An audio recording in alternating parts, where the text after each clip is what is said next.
চলুন আমরা আজ জেনে নেই ভালোবাসা দিবসের সেই রক্তাক্ত ইতিহাসটা। 14 ফেব্রুয়ারি ভ্যালেন্টাইন্স ডে বললে আমাদের সম্মুখে যে দৃশ্যগুলো সাধারণত আসে সেই দৃশ্যগুলো হলো একজন ছেলে মেয়ে পার্কে যাবে, আড্ডা দেবে, রেস্টুরেন্টে যাবে, আড্ডা দেবে, বাইকে ঘুরবে, সিনেমা দেখবে, এগুলো। এর সঙ্গে মামার বাড়ি, দাদার বাড়ি যাচ্ছি বলে হোটেলে রাত কাটাবে। এগুলো আমাদের বর্তমানে ভালোবাসা দিবসের এক চিরন্ত সত্য চিত্র, যেগুলো আমরা দেখতে পারি। কিন্তু সব থেকে মজার যে বিষয়টা হলো, এই ভ্যালেন্টাইন্স ডের দিনই সর্বাধিক কন্ডম বিক্রি হয়ে থাকে। সর্বাধিক বললে ভুল বলা হবে, 30-40% পর্যন্ত বৃদ্ধির পরিমাণটা বেড়ে যায়। আমরা সাধারণত 14ই ফেব্রুয়ারি কী করি, ভালোবাসা দিবস হিসাবে উদযাপন করে থাকি। তো দেখুন, ভালোবাসা দিবসটা কিন্তু এক সপ্তাহ জুড়ে পালন করা হয়। 7 ফেব্রুয়ারি, 8 ফেব্রুয়ারি, 9, 10, 11, 12, 13, 14 তারিখ পর্যন্ত হয়। 7 ফেব্রুয়ারিতে দেখুন, 7 ফেব্রুয়ারিতে হলো আপনার রোজ ডে। মানে কেউ যদি কারো ভালোবাসা মানুষ আগে থেকে রয়েছে, লাল গোলাপ দেবে। আর যদি কেউ কাউকে পছন্দ করে থাকে নতুন করে, তাহলে অবশ্যই ওনাকে লাল গোলাপ দিতে পারেন। সেটা 7 ফেব্রুয়ারিতে। 8 ফেব্রুয়ারিতে কী করবেন, ওনাকে প্রস্তাব দেবেন, যেটাকে আমরা ইংরেজিতে স্ট্যান্ডার্ড ভাষায় আমরা প্রপোজ করা বলি।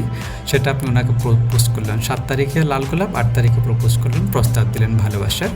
9 তারিখে চকলেট ডে। চকলেট হলো একটা মিষ্টি বস্তু, মিষ্টি খাবার, যেটা আমার ভালো কাজের জন্য শুরু করার জন্য আমরা চকলেট খেয়ে থাকি বা মিষ্টি খেয়ে থাকি। সেটা হলো ভালোবাসা যেহেতু নতুন করে শুরু করতে যাচ্ছেন, এটা একটা ভালো ব্যাপার, যার জন্য আপনি 9 তারিখে ওনাকে বা আমরা মিষ্টি চকলেট এটা আমরা দিতে পারি। 10 ফেব্রুয়ারিতে ওনাকে ছোট্ট মোটো একটা গিফট দিতে পারেন, ছোট বড় যেটা আপনার সাথে গিফট যেটা দেওয়া হলো সেটা 10 তারিখে। আপনার 11 তারিখটা হলো প্রমিস ডে। মানে এই যে ভালোবাসা হলো, এটার প্রতিশ্রুতিবদ্ধ হওয়ার দিনটা হলো 11 ফেব্রুয়ারি। 12 ফেব্রুয়ারিতে হলো হাগ ডে। এটার মানে হলো আলিঙ্গন, আমরা একজন আরেকজনকে জড়িয়ে ধরবো, মানে যেটা ভালোবাসা। সেটা হলো আপনি 12 তারিখে করবেন, সেটা আপনি আবার 7 তারিখে করবেন না। 13 তারিখে যেটা হলো কিস ডে, মানে চুম্বন করা বা চুমা দেওয়া যেটা বোঝায় আর কি, ওইটা আপনি 13 তারিখে করতে হবে। কিন্তু 14 তারিখে হলো সম্পূর্ণ ভ্যালেন্টাইন্স ডে, মানে ভালোবাসা দিবস। 7 দিন আমরা এটা পালন করে থাকি। আমাদের হাতে কি আর এত সময় রয়েছে যে 7 তারিখে গোলাপ দিব, 8 তারিখে প্রপোজ করব, 9 তারিখে চকলেট দেবো, আবার কিস দেবো পরে? আমাদের হাতে তো এরকম সময় থাকে না। আমরা তো পারাপক্ষ সব কাজ আমরা আধা ঘন্টার মাঝখানে সেরে ফেলি, তাই তো? সেটাই ভালো। ভালোবাসা দিবস এর ইতিহাসটা কি, এটা কখন থেকে এলো? আদৌ কিন্তু ভালোবাসা দিবস এরকম করে শুরু হয়নি। এর আড়ালে একটা রক্তাক্ত কাহিনী রয়েছে, রক্তাক্ত ইতিহাস রয়েছে, বেদনাদায়ক ইতিহাস। চলুন আমরা এর ইতিহাসটা জানব। ভ্যালেন্টাইন ডে শুরু হয় রোমান যুগ থেকে। ইতিহাস অনুযায়ী সেন্ট ভ্যালেন্টাইন একজন খ্রিস্টান পুরোহিতের নাম ছিলেন। সেই সময় সম্রাট ক্লোডিয়াসের নিষেধাজ্ঞা জারি করেছিলেন, একজন প্রাপ্তবয়স্ক ছেলে মেয়েদের বিয়ে হবে, এটা তো একটা স্বাভাবিক কথা, তাই তো? কিন্তু সম্রাটের ধারণা ছিল অবিবাহিত ছেলেরা সৈনিক হবে বা হতে পারে বা ভালো হয়, যার জন্য উনি বিবাহটা নিষেধাজ্ঞা দিয়েছিলেন।